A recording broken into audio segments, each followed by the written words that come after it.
Next digestive system of cockroach. అలాగే దానికి కూడా ఫస్ట్ మౌత్ ఇంతకుముందు మనం చదువుకున్నాం క్లాస్లో. ఎలాగా upper lip, lower lip, 2 mandibles, maxillary palp, mandibular palp ఇవన్నీ ఉన్నాయి కదా. So next digestive system of కాక్రోచ్లో మౌత్ తర్వాత next alimentary canal and associated glands ఉంటాయి. సేమ్ మనలాగే ప్రీ ఓరల్ క్యావిటీ అంటే దాంట్లో మౌత్ పార్ట్స్ అన్నీ కూడా ఉంటాయి. దాని తర్వాత హైపోఫారింగ్స్ అంటే టంగ్. హైపోఫారింగ్స్ డివైడ్స్ ఇంటూ 2 ఛాంబర్స్ ఉంటాయి. ముందు ఉండేదాన్ని సిబేరియం అని, వెనకాల ఉండేదాన్ని సెలైవేరియం అని అంటాం. యాంటీరియర్ పార్ట్ని సిబేరియం అని, పోస్టీరియర్ పార్ట్ని సెలైవేరియం అని అంటాం. Next alimentary canal of cockroach మనలాగే లాంగ్ ట్యూబ్ అండ్ కొన్ని చోట్ల అది కాయిల్ అయ్యి ఉంటుంది. ఇది మౌత్ నుంచి యానస్ దాకా ఎక్స్టెండ్ అవుతుంది. ఇది మెయిన్గా 3 రీజన్స్ కింద డివైడ్ అయి ఉంటుంది. ఒకటి ఫోర్గట్, రెండోది మిడ్ గట్, లాస్ట్ది హైండ్ గట్. ఫోర్గట్ అంటే స్టొమోడియం అంటాం. సో మిడ్ గట్ని మీసెంటిరాన్ అంటాం, హైండ్ గట్ని ప్రాక్టోడియం అంటాం. So foregut and hind gut ఈ రెండు కూడా ఇంటర్నల్గా కూడా ఎక్టోడెర్మ్తో లైన్ అయి ఉంటాయి. మిగతా మీసెంట్రాన్ ఏమో ఎండోడెర్మల్ సెల్స్ తోటి లైన్ అయి ఉంటుంది. ఇదంతా కూడా కైటినస్గా అంటే కొంచెం హార్డ్ పదార్థాలు ఏవి మళ్ళాగా మ్యూకోజల్ లేయర్ కాకుండా సాఫ్ట్గా వెళ్ళిపోయేట్టుగా కాకుండా కైటినస్ లేయర్ తోటి ఇది లోపలంతా కూడా కవర్ అయి ఉంటుంది. Foregut or stomodeum, mid gut or mesenteron and hind gut or proctodeum. ఈ 3 కూడా కైటినస్ లేయర్ తోటి సరౌండ్ అయ్యి ఉంటాయి. ఫోర్గట్ ఆర్ స్టొమోడియం, ఈ ఫోర్గట్లో మనలాగే ఇక్కడ ఫారింగ్స్, మళ్ళీ ఇక్కడి నుంచి ఆహారాన్ని స్టమక్ దాకా కలిపేట్టుగా ఈసోఫాగస్ ఉంటాయి. మనకి ఎలా ఏ ప్లేస్లో అయితే మనకి స్టమక్ ఉందో ఆ ప్లేస్లో దీనికి క్రాప్ అనేటువంటి ఒకటి ఉంటుంది. ఆ క్రాప్ వెనకాల గిజర్డ్ అని ఒక చిన్నది, ఇప్పుడు ఎలా అయితే మనకి స్టమక్లోనే బోత్ గ్రైండింగ్ మిక్సింగ్ కూడా ఎలా జరిగిపోతాయో దీనికి కేవలం క్రాప్లో స్టోరింగ్ ఉండి కింద గిజర్డ్లో ఈ మొత్తం గ్రైండింగ్ అవడం అంతా జరుగుతుంది. So pharynx, oesophagus, crop and gizzard ఈ 4 కలిపి ఫోర్గట్ అవుతున్నాయి. సో మౌత్ నోరు డైరెక్ట్గా మనకి ఇక్కడ ఫారింగ్స్లోకి ఓపెన్ అవుతుంది. ఈ పార్ట్ అనమాట ఈ ఫారింగ్స్లోకి ఓపెన్ అవుతుంది. అది అక్కడి నుంచి నేరోగా ఉండేటువంటి ట్యూబులర్ ఈసోఫాగస్లోకి ఓపెన్ అవుతుంది. ఈసోఫాగస్ కింద శాక్ లైక్ డిస్టెన్సిబుల్ శాక్ అంటే కొంచెం లావుగా ఉండేటువంటి శాక్ అనమాట, అంటే కావాలంటే ఎక్స్టెండ్ అవుతుంది. అలాంటి క్రాప్లోకి ఓపెన్ అవుతుంది. ఈ క్రాప్ని మనం ఓ రకంగా సుమారుగా మన స్టమక్ లాగా చెప్పుకోవచ్చు. ఈ క్రాప్ ఏం చేస్తుంది, కేవలం ఆహారాన్ని స్టోర్ చేసి ఉంచుతుంది. ఈ క్రాప్కి పైనే మనకి అటు ఇటుగా ఈ ట్రాకియల్ సిస్టమ్ అంటే రెస్పిరేటరీ సిస్టంలో ఉండేటువంటి ట్రాకియా ఈ క్రాప్ చుట్టుపక్కల ఎక్స్టెండ్ అయ్యి ఉంటాయి. ఈ క్రాప్కి వెనకాల అంటే ఇలా మనం చూసుకుంటే ఫారింగ్స్, ఈసోఫాగస్ వచ్చాక కొంచెం లావుగా క్రాప్, మీరు డయాగ్రామ్లో చూడండి క్రాప్, ఆ క్రాప్కి కింద ఇంత డిస్టెన్సిబుల్గా ఉండేటువంటి గట్టిగా ఉండేటువంటి గిజర్డ్ అనే పదార్థం ఉంటుంది.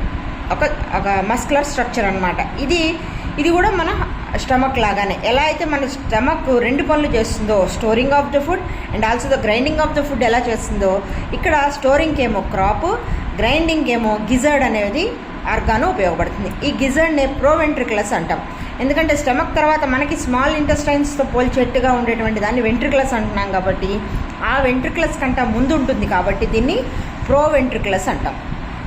The chitinous inner lining of the gizzard has 6 powerful teeth. ఈ గిజర్డ్ అనేటువంటి చిన్న కప్పు లాంటిది ఏదైతే ఉందో డయాగ్రామ్లో మీరు చూస్తే దాంట్లో ఆ గిజర్డ్లో 6 టీత్ అనేవి ఉంటాయి. ఇవి గ్రైండింగ్ యాపరేటస్ లాగా పనిచేసి ఆహారాన్ని బాగా నమలడానికి పనికొస్తాయి. ఈ 6 టీత్ ఏవైతే ఉన్నాయో ఆ 6 టీత్కి కింద చిన్న హెయిరీ ప్యాడ్ లాగా ఉండి అక్కడి నుంచి బ్రిల్స్ వెనక్కి ఉంటాయి. సో ఇవి ఏం చేస్తాయి, ఆహారాన్ని ఫిల్టర్ చేయడానికి పనికొస్తాయి. సీవ్ అంటే ఫిల్టర్ అనమాట. అందుకనే ఈ గిజర్డ్కి గ్రైండింగ్ మిల్ అని కానీ లేదా సీవ్ అనేటువంటిది కానీ వాడతాం. సీవ్ అంటే గ్రైండింగ్ మిల్ అంటే ఏంటి, ఆహారాన్ని మెత్తగా గ్రైండ్ చేస్తుంది అని అర్థం. అలాగే సీవ్ అంటే వడగట్టడానికి పనికొచ్చేది అని అర్థం. ఈ టీత్ కింద ఉండేటువంటి ఈ ఫైన్ పార్టికల్స్ ఏవైతే ఉంటాయో, హెయిరీ ప్యాడ్ అండ్ ఈ బ్రిజిల్స్ ఏవైతే ఉంటాయో ఇవి ఆహారాన్ని నీకు వడగట్టినట్టుగా చేస్తాయి. There is a membranous projection of the gizzard into the mesenteron in the form of funnel called stomodeal valve. So ఈ గిజర్డ్ని కింద ఉండేటువంటి స్మాల్ ఇంటెస్టైన్లోకి కలుపుతూ ఉండేటువంటి దాన్ని ఏమంటాం, దాన్ని స్టొమోడియల్ వాల్వ్ అంటాం. ఈ వాల్వ్ మళ్ళీ ఆహారం కిందకి వెళ్ళిపోయిన తర్వాత మళ్ళీ మిడ్గట్లోంచి అంటే మీసెంట్రాన్లోంచి లేదా వెంట్రుకలస్లోంచి మళ్ళీ వెనక్కి రాకుండా కాపాడుతుంది. అంటే ఆహారం ఇలా ప్రాసెస్లో కిందకి వెళ్ళడమే తప్ప మళ్ళీ వెనక్కి రావడానికి అవకాశం ఎక్కడా లేదు. సేమ్ మనలో ఉండేటువంటి మెకానిజం లాగానే. Next midgut. ఈ midgut short and narrow tube behind the gizzard. గిజర్డ్కి వెనకాల ఉండేటువంటి చిన్న నేరో ట్యూబ్. దీన్ని మీసెంట్రాన్ అని కానీ వెంట్రుకలస్ అని కానీ అంటాం. బిట్వీన్ ద వెంట్రుకలస్ అండ్ గిజర్డ్, ఈ మనం ముందు చెప్పుకున్నటువంటి గిజర్డ్ లేదా ప్రోవెంట్రుకలస్కి నెక్స్ట్ వెంట్రుకలస్కి మధ్యలో హిపాటిక్ సీకే అనేటువంటి ఫింగర్ లైక్ ప్రొజెక్షన్స్ లాగా ఉంటాయి, బయటికే ఉంటాయి అన్నమాట. 6 to 8 ఫింగర్ లైక్ ప్రొజెక్షన్స్ ఉంటాయి. వీటిని హెపాటిక్ సీకే అంటాం. ఇవి digestion and absorption of food మెటీరియల్స్కి పనికొస్తాయి. వీటిలో ఉండేటువంటి కొన్ని గ్లాండ్స్ సెక్రిషన్స్ వల్ల ఇవి ఆహారాన్ని డైజెస్ట్ చేసుకోవడానికి అలాగే డైజెస్ట్ చేసినటువంటి ఆహారాన్ని అబ్జర్వ్ చేసుకోవడానికి పనికొస్తాయి.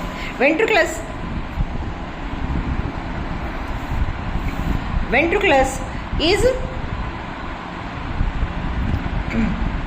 they are helpful in ventriculus కి మళ్ళీ functionally divided into anterior secretary part and posterior absorptive part అని 2 భాగాలు ఉంటాయి. ఎలా అయితే మనలో స్మాల్ ఇంటెస్టైన్ చాలా పెద్దగా కాయిల్డ్గా ఉంటుంది అనుకుంటున్నాం కదా, అలాగే దీనికి నేరో ట్యూబ్ చిన్నగా, ఇది కొంచెం చిన్నగా ఉన్నా దీంట్లో ముందు ఉండేటువంటి భాగాన్ని సెక్రెటరీ, ఇలాగా ట్యూబ్ ఉంటుంది కదా, ఆ ట్యూబ్లో ముందు ట్యూబ్లో భాగాన్ని సెక్రెటరీ పార్ట్ అని, వెనకాల దాన్ని అబ్జార్ప్టివ్ పార్ట్ అని అంటాం. ఈ సెక్రెటరీ పార్ట్ ఆఫ్ ద వెంట్రుకులస్లో ఈ సెక్రెటరీ పార్ట్ అంటే ముందు ఉన్నది ఏంటంటే దాంట్లో చాలా గ్లాండ్ సెల్స్ ఉండి అవి రకరకాల ఎంజైమ్స్ని సెక్రెట్ చేస్తాయి. ఇక్కడ the bolus of the food in mesenteron is enveloped by chitinous and porous membrane called peritrophic membrane. ఆ బోలస్ అంటే ఒక ముద్ద అనమాట. ఆ ముద్ద చుట్టూతా పెరిట్రాఫిక్ మెంబ్రేన్ అనే ఒక మెంబ్రేన్ అనేది చుట్టుకుంటుంది. అది ఆహారం స్మూత్గా వెళ్తున్నప్పుడు ఏదైనా రఫ్ స్ట్రక్చర్స్ ఏమన్నా ఉండి ఆహారం లోపల ఈ గొట్టం లోపల ఎక్కడా కూడా దానికి ఏమీ గుచ్చుకోకుండా ఉండడం కోసం ఆ ముద్ద లాంటి బోలస్ అంటే ముద్ద, దాని చుట్టూతా ఈ పెరిట్రాఫిక్ మెంబ్రేన్ అనేది చుట్టుకుని ఉంటుంది. ఈ పెరిట్రాఫిక్ మెంబ్రేన్ ఇందాక మనం స్టొమోడియల్ వాల్వ్ అని చెప్పుకున్నాం కదా, వెంట్రుకలస్కి ప్రోవెంట్రుకలస్కి మధ్యలో కలుపుతూ ఈ స్టొమోడియల్ వాల్వ్ అని ఉంటుంది, ఆహారాన్ని వెనక్కి రాకుండా కాపాడుతుంది అనుకున్నాం. ఆ స్ట్రక్చర్ ఏదైతే ఉందో ఈ పెరిట్రాఫిక్ మెంబ్రేన్ని సెక్రెట్ చేస్తుంది. ఈ పెరిట్రాఫిక్ మెంబ్రేన్ ఇలా ముద్ద చుట్టుకుని ఉండడం వల్ల ఆహారం స్మూత్గా లోపలికి వెళ్ళిపోవడానికి పనికొస్తుంది. ఈ పెరిట్రాఫిక్ మెంబ్రేనే ఇది పోరస్ మెంబ్రేన్ అంటే చిల్లులాగా ఉంటుంది కాబట్టి మనకు కావాల్సిన ఆహారంలోటి సారం ఏదైతే ఉందో అది అబ్జార్ప్టివ్ పార్ట్ రిసీవ్ చేసుకుంటుంది. అక్కర్లేని పార్ట్ మాత్రమే పెరిట్రాఫిక్ మెంబ్రేన్తో పాటుగా నెక్స్ట్ హైండ్ గట్లోకి ఎంటర్ అవుతుంది. డైజెస్టెడ్ ఫుడ్ ఏదైతే ఉందో ఈ పెరిట్రాఫిక్ మెంబ్రేన్ ద్వారా బ్లడ్లోకి అబ్జార్ప్టివ్ పార్ట్ దగ్గర అబ్జార్బ్ అయిపోతుంది. పెరిట్రాఫిక్ మెంబ్రేన్ వెంట్రుకులస్ని ఫుడ్ పార్టికల్స్ నుంచి, హార్డ్ ఫుడ్ పార్టికల్స్ నుంచి కాపాడుతుంది. అలాగే వెంట్రుకులస్ హైండ్ గట్ కలిసే చోట స్ఫింక్టర్ మజిల్ అనేది ఉంటుంది. ఇది అక్కర్లేనటువంటి మనకు కావాల్సినటువంటి ఆహారాన్ని అంతా తీసేసుకుంది కదా, అబ్జార్ప్షన్ అయిపోయింది. ఆ అక్కర్లేనటువంటి భాగాన్ని మాత్రమే ఇప్పుడు హైండ్ గట్లోకి ఎంటర్ అయింది. ఈ హైండ్ గట్లోకి ఎంటర్ అయింది మళ్ళీ వెనక్కి రాకుండా ఉండడం కోసం అక్కడ మనం స్ఫింక్టర్ మజిల్ అనేది ఉంటుంది. ఇది కేవలం హైండ్ గట్కి మిడ్ గట్కి మధ్యలో ఉండి వెనక్కి వెళ్ళిన ఆహారం మళ్ళీ ముందుకు రాకుండా మిడ్ గట్లోకి రాకుండా చూస్తుంది. నెక్స్ట్ హైండ్ గట్ లేదా ప్రాక్టోడియం. ఇదంటే ఆహారం మొత్తం డైజెస్ట్ అయిపోయిన తర్వాత ఈ హైండ్ గట్ మనలాగే ఏం చేయదు, ఇంకా వాటర్ ఏదైనా ఉంటే దాన్ని అబ్జర్వ్ చేసుకోవడం, ఈ ఇండైజెస్టెడ్ మెటీరియల్స్ అన్నింటినీ కూడా బయటికి పంపించడం చేస్తుంది.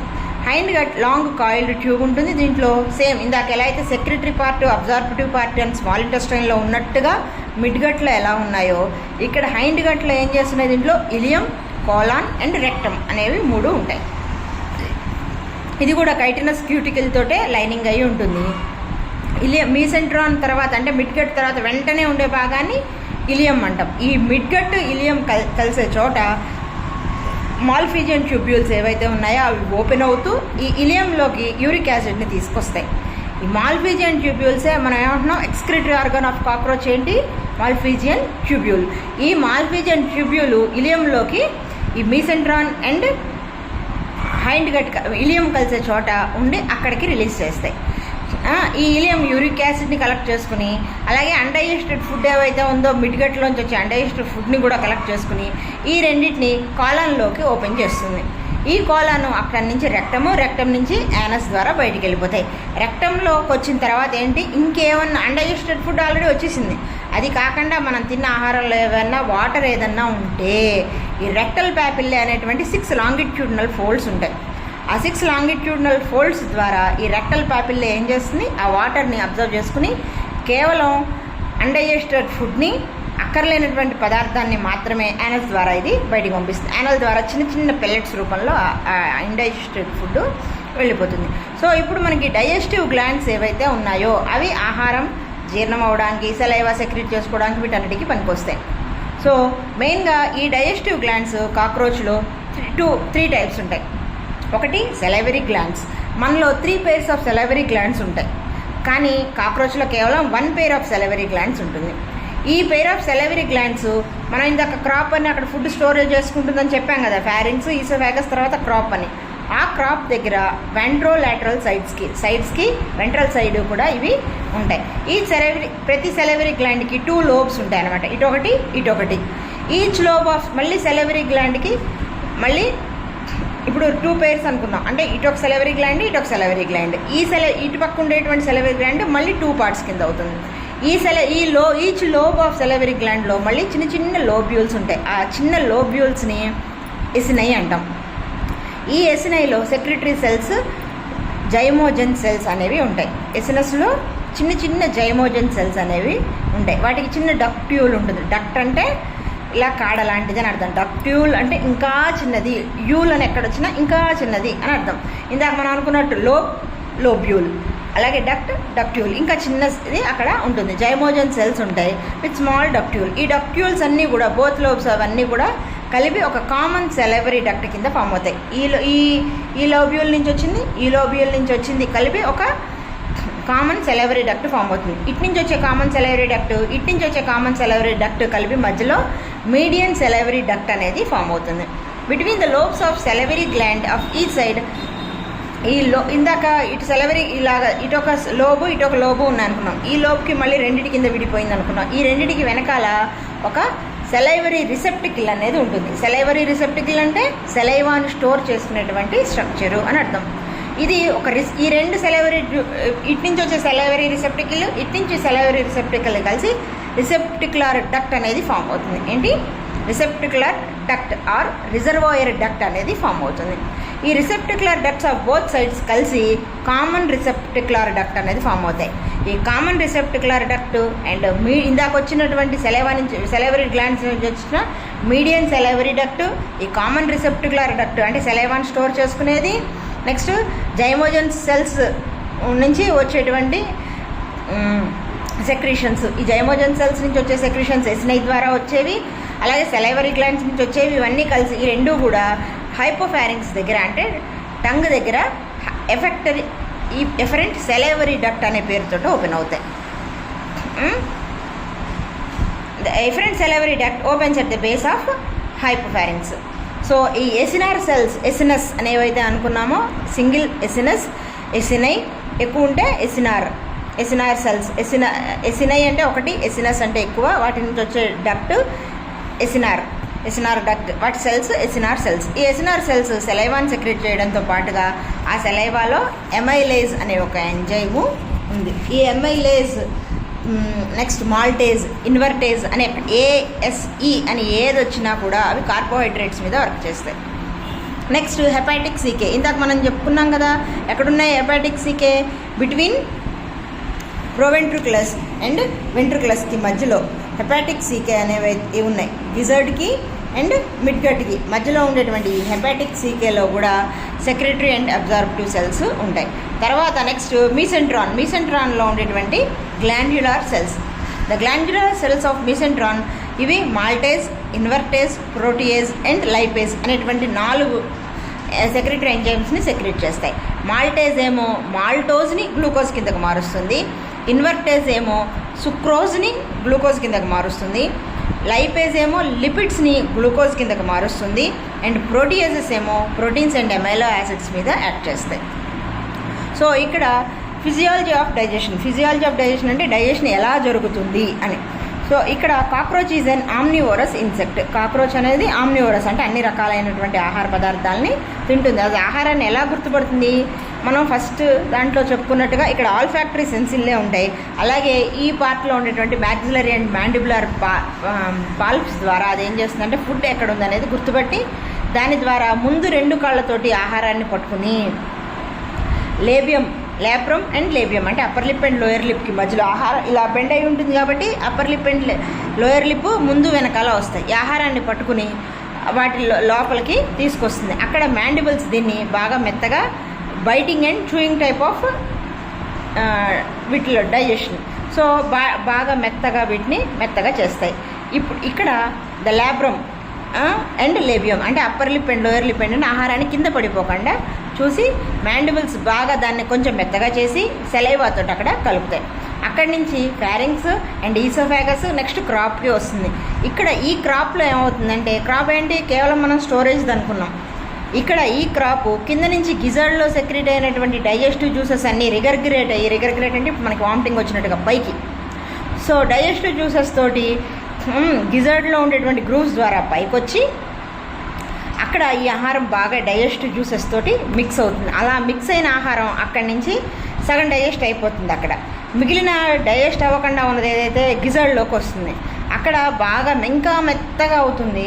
మెత్తగా అయిన తర్వాత ఈ బ్రిజిల్స్ ఏవైతే ఉన్నాయో ఆహారాన్ని వడగట్టినట్టుగా చేసి అక్కడి నుంచి వెంట్రుక్లస్లోకి పంపిస్తాయి. అంటే సగం గిజర్డ్ నుంచి వచ్చినటువంటి డైజెస్టివ్ జ్యూసెస్ ద్వారా క్రాప్లో సగం డైజెషన్ అయిపోయింది.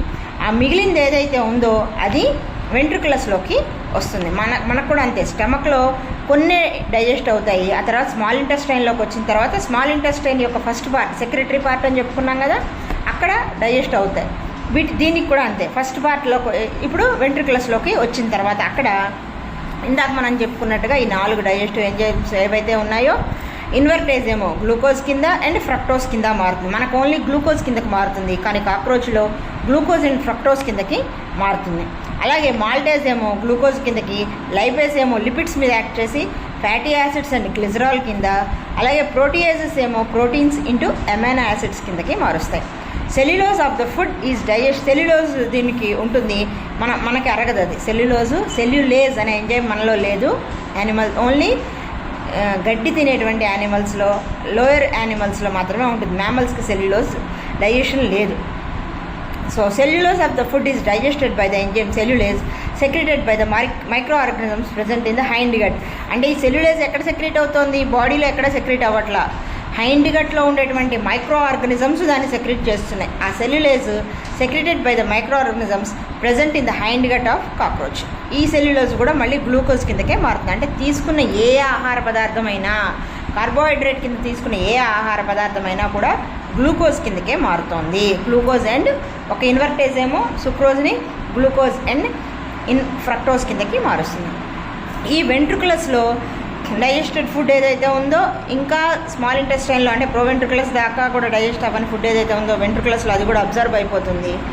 వాటర్ కూడా అబ్జర్వ్ అయిపోతుంది రెక్టల్ పాపిల్లే ద్వారా. మిగిలింది డ్రై పెల్లెట్స్ లాగా యానస్ నుంచి బయటకు వచ్చేస్తుంది. This is digestive system.